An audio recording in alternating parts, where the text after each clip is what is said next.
ઓમ શાંતિ 11/7/2026 આજના મીઠા બાબાના મધુર મહાવાક્ય. મીઠા બાળકો, તમારે પોતાનું ચિંતન કરવાનું છે, બીજાનું નહીં. કારણ કે ડ્રામા અનુસાર જે કરશે તે પામશે.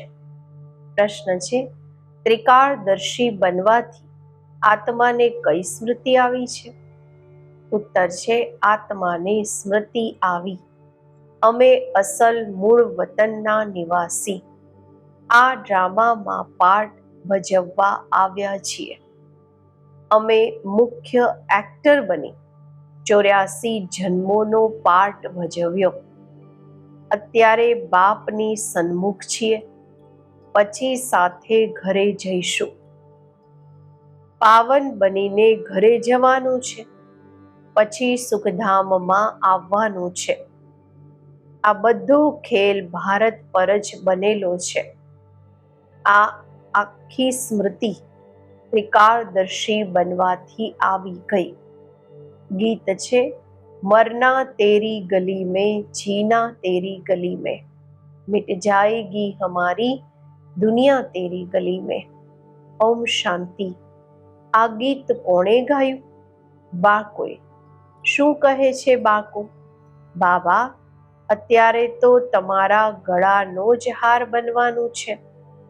આ શરીર તો અહીંયા જ છોડી દેવાનું છે. બાળકો જાણે છે, શાંતિધામ કે નિર્વાણ ધામમાં બાપ અને અમે બાળકો આત્માઓ રહીએ છીએ. અત્યારે બાપ વારંવાર કહે છે, પોતાને આત્મા નિશ્ચય કરો. તમે જાણો છો, અમે આત્માઓ બાપની સાથે નિર્વાણ ધામમાં રહેવા વાળા હતા. પછી આ શરીર ધારણ કરી 84 જન્મોનું ચક્કર લગાવ્યું છે. બાળકો જાણે છે, અમે બરોબર પરમધામના નિવાસી છીએ. અત્યારે ફરી બાબા આવ્યા છે. તમે બેઠા છો, જુઓ છો, બાબા સામે બેઠા છે. અહીંયા છે લૌકિક શરીરનો સંબંધ. અમે અસલ આત્માઓ હતી. પછી લૌકિક સંબંધમાં સુખનો અને દુઃખનું જીવન વિતાવ્યું. અત્યારે તમે આત્માઓ ત્રિકાળદર્શી બન્યા છો. બાપ પણ ત્રણેય કાળો, ત્રણેય લોકોને જાણવા વાળા છે. તમે પણ જાણો છો નંબર 12 પુરુષાર્થ અનુસાર. બાબા કહે છે, ભણતરની યાદ તો રહેવી જોઈએ ને. અત્યારે સ્મૃતિ આવી છે. બાબાએ સમજાવ્યું છે, તમે મૂળ વતનના રહેવા વાળા છો. અત્યારે તમે બાપ દાદા દ્વારા ત્રિકાળદર્શી બન્યા છો. તમે જાણો છો, આ ડ્રામાના અમે મુખ્ય એક્ટર્સ છીએ. આખા ડ્રામાની નોલેજ તમારી બુદ્ધિમાં અત્યારે છે. સ્મૃતિ આવી છે. અમે અડધો કલ્પ સુખધામમાં રહીએ છીએ. ત્યાં રાવણ હોતો નથી. અમે આત્માઓ પૂરા 84 જન્મોનું ચક્કર લગાવીએ છીએ. અત્યારે બાપ સન્મુખ બેઠા છે. તમારી શ્રીમત પર ચાલી અમે તમારી સાથે ચાલીશું. જેટલું થઈ શકે તમને યાદ કરીશું. તમે બાળકોને આખો દિવસ આ વિચાર, આ ખ્યાલ રહેવો જોઈએ. જ્યારે કે ત્રિકાળદર્શી બનો છો, ઉચ્ચથી ઉચ્ચ છે ભગવાન. એમની સાથે તમે બાળકો પણ ઉચ્ચથી ઉચ્ચ રહેવા વાળા છો. અત્યારે તમને બાળકોને ઘરની યાદ આવી છે. અમે પવિત્ર બની પોતાના પરમધામ ઘર જઈશું. બાપ શિવની પૂજા થાય છે તો શાલિગ્રામોની પણ પૂજા થાય છે. બાપ જ આવીને આત્માઓને પાવન બનાવે છે. આત્માઓને પવિત્ર બનાવવા વાળા એક જ બાપ છે. બીજું કોઈ બનાવી ન શકે. અત્યારે તમે આખા ડ્રામાનો ખેલ એને જાણી ચૂક્યા છો. સમજો છો ભારત પર જ ખેલ બનેલો છે. તો અત્યારે તમને બાળકોને બાપ સન્મુખ બેસી સમજાવે છે. દરેક જીવની આત્મા જાણે છે બાબા જ્ઞાનના સાગર છે. એમને ભક્તિ માર્ગમાં બોલાવતા આવ્યા છે અને પ્રતિજ્ઞા કરતા આવ્યા છે, બાબા તમે આવશો તો જરૂર અમે તમારી મત પર ચાલીશું. આ કોઈ લૌકિક સંબંધની વાત નથી. તમારે દેહી અભિમાની બની આ ખ્યાલ રાખવાનો છે કે અમને એક બેહદના બાપની શ્રીમત પર ચાલવાનું છે, એમનું જ માનવાનું છે. એ તો ખૂબ સહજ સમજાવે છે. તમારું અત્યારે ત્રીજું નેત્ર જ્ઞાનનું ખુલી ગયું છે. આ જ્ઞાન તમને અહીંયા છે. મૂળ વતનમાં બાપ અને બાળકો રહે છે. ત્યાં આ કોઈને ખબર નથી રહેતી. અત્યારે તમને બાળકોને બાપ પોતાનો અંત આપે છે. એ જ્ઞાનના સાગર છે. બીજા કોઈ સત્સંગોમાં એવું નહીં કહેશે કે બાબા અમને આત્માઓને ભણાવે છે. આ તમે જાણો છો. વારંવાર તમને કહેવું પડે છે, દેહી અભિમાની બનો. આત્મા આ ડ્રામામાં એક્ટર છે, પાર્ટ ભજવે છે. અમે આત્માઓએ ચોલો લીધો છે. તે એક્ટર્સ કપડાં બદલે છે. તમે આત્માઓ નિરાકારી દુનિયાથી અહીંયા આવીને આ શરીર રૂપી ચોલો લો છો. તે માત્ર પોતાના કપડાં બદલે છે. અમને આત્માઓને બાબા ફરીથી આવીને રાજયોગ શીખવી રહ્યા છે. અત્યારે તમે બાળકો સમજો છો બાબા આવેલા છે તો જરૂર અમે બાબાના મદદગાર બનીશું. પવિત્ર બની અને આખા ભારતને પવિત્ર બનાવીશું. અમારે શ્રીમત પર જ ચાલવાનું છે. શ્રીમત કહે છે બાપને યાદ કરવાના છે. જે કરશે એ પામશે. બધા તો નહીં આવીને પુરુષાર્થ કરશે. જેમણે કલ્પ પહેલા પુરુષાર્થ કર્યો છે એ કરશે. અત્યારે પાછા જવાનું છે એટલે પુરુષાર્થ કરી પવિત્ર જરૂર બનવાનું છે. અમે ઉપર મૂળ વતનમાં રહેવા વાળા છીએ. પહેલા અમે સ્વર્ગમાં આવ્યા હતા, પછી સીડી નીચે ઉતરતા આવ્યા. બાપ સમજાવે પણ ભારતવાસીઓને છે. ભારતમાં જ આવે છે. યાદ પણ ભારતમાં કરે છે કે આવીને અમને પાવન બનાવો. શરીર ધારણ કરી અમને શ્રેષ્ઠ કર્મ શીખવાડો. શરીરનું નામ પણ ગવાયેલું છે. આ ભાગ્યશાળી રથ છે. બાપ પણ કહે છે હું સાધારણ તનમાં પ્રવેશ કરું છું. આગળ પણ કહ્યું હતું તમને બાળકોને સ્મૃતિ આવી છે. બરોબર 5000 વર્ષ પહેલા પણ બાબાએ આ કહ્યું હતું. બીજા કોઈ પણ આ વાત બતાવી નથી શકતા. બાપ જ કહે છે 5000 વર્ષ પહેલા પણ મેં આ શરીરમાં આવીને તમને સમજાવ્યું હતું. હવે ફરી તમને બાળકોને કહું છું આત્મ અભિમાની બનો. જેમ નાટકવાળાને ખબર રહે છે ને કે અમે કયું વસ્ત્ર પહેરીને કયો પાઠ ભજવીએ છીએ, પરંતુ એ તો છે દેહ અભિમાની. આ છે બેહદની વાત. દેહી અભિમાની બનવાનું છે. અમે અસલ આત્મા જ છીએ. અત્યારે અમારો પાઠ પૂરો થાય છે. બાપ સન્મુખ સામે બેસીને બધું તમને સમજાવે છે. આ ભૂલી નથી જવાનું. માયા કેટલા વિઘ્ન નાખે છે. બાપ સમજાવે છે, બાળકો, તમને કોઈ પણ વિકર્મ નથી કરવાના. મનસા તોફાન ભલે ખૂબ આવશે, પોતાની પરીક્ષા લેવાની છે. તમારી કર્મેન્દ્રિયો ચલાયમાન તો નથી થતી. દરેક અમે કામની જીતી શકીએ છીએ.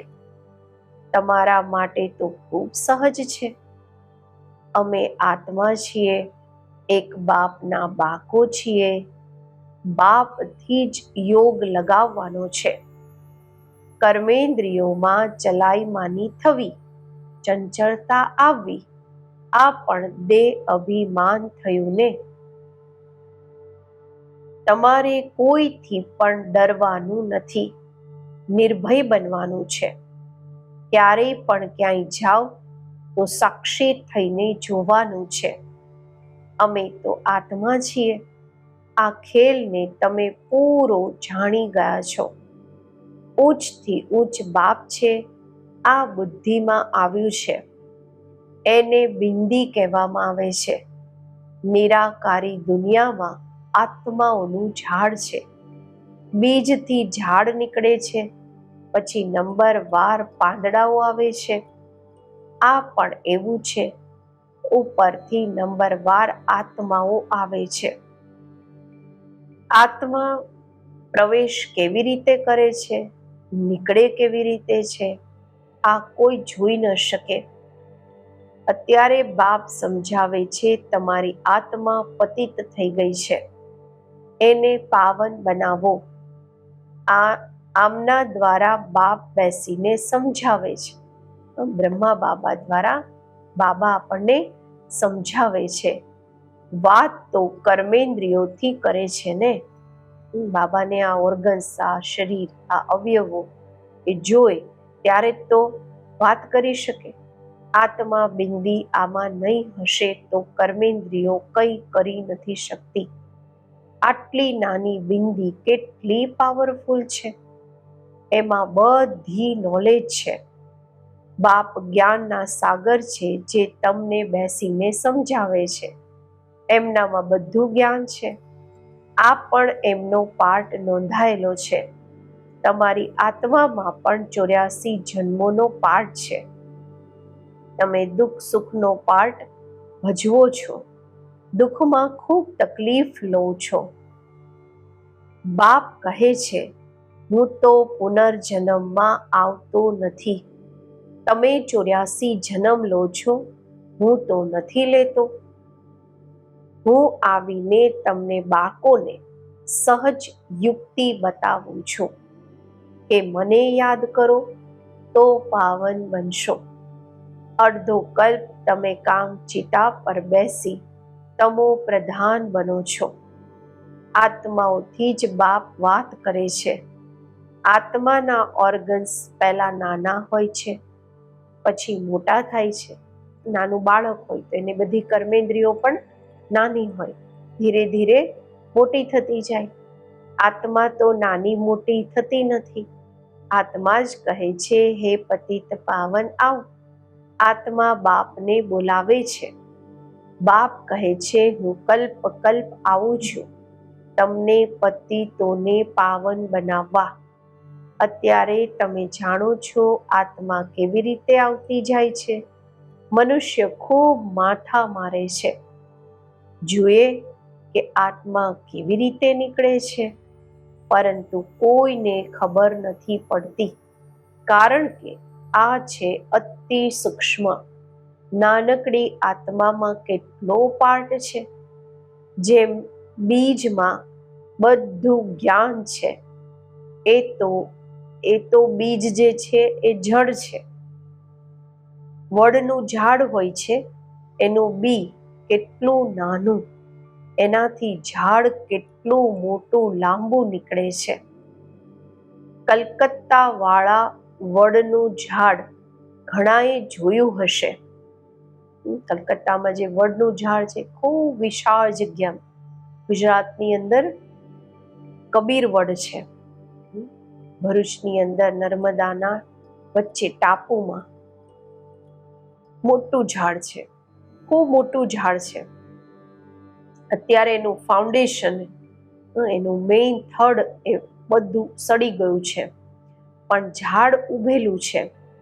આ પણ એવું છે, દેવી દેવતા ધર્મનું ફાઉન્ડેશન છે નહીં. ઝાડની પણ અત્યારે જળજળીભૂત અવસ્થા છે. આ પણ તમે જાણો છો. ત્યારે તો ગવર્મેન્ટને પણ કહો છો કે અમે આટલા સમયમાં દુનિયાને પાવન બનાવીને બતાવીશું. મનુષ્ય આ વાતોને સમજતા નથી. તમને તો નિશ્ચય છે કે અમે આ ભારતને શ્રેષ્ઠાચારી જરૂર બનાવીશું. ત્યારે તો ભ્રષ્ટાચારી દુનિયાનો વિનાશ થશે. આ જે ઈચ્છે છે શાંતિ થઈ જાય, આત્મા પાઠ ભજવતા ભજવતા થાકી ગઈ છે, એટલે બોલાવે છે, હે શાંતિ દેવા. આ થોડી સમજે છે આત્મા શાંત સ્વરૂપ છે. પરંતુ અહીંયા આત્માને કર્મેન્દ્રિયો દ્વારા કર્મ તો જરૂર કરવાનું જ છે. શાંતિ આપો કહે છે. આ કોઈને ખબર નથી કે શાંતિધામ અલગ છે, સુખધામ અલગ છે. સુખધામમાં ખૂબ થોડા મનુષ્યો હોય છે. તે છે જ પવિત્ર દુનિયા. ત્યાં શાંતિ તો કોઈ માંગતા નથી. કર્મ તો ત્યાં પણ કરે છે, પરંતુ ત્યાં અશાંતિ નથી હોતી. જીવન મુક્તિધામ અથવા શાંતિધામ બંને અલગ છે. સતયુગમાં જીવ આત્માઓને સુખ પણ છે તો શાંતિ પણ છે. એવર હેલ્ધી વેલ્ધી રહે છે. અત્યારે તમે જાણો છો સ્વર્ગ કોને કહે છે. દુનિયામાં આ પણ કોઈને ખબર નથી કે સ્વર્ગ શું છે. આ બાળકો છે ને, લક્ષ્મીનારાયણ બાબા કહે છે, આ બાળકોને પણ સુખ કોણે આપ્યું? કોઈ તો સુખ આપવા વાળા છે ને. શું એમનું પછી રાજ્ય આવવા વાળું છે? સ્વર્ગ જરૂર ફરીથી રિપીટ થશે.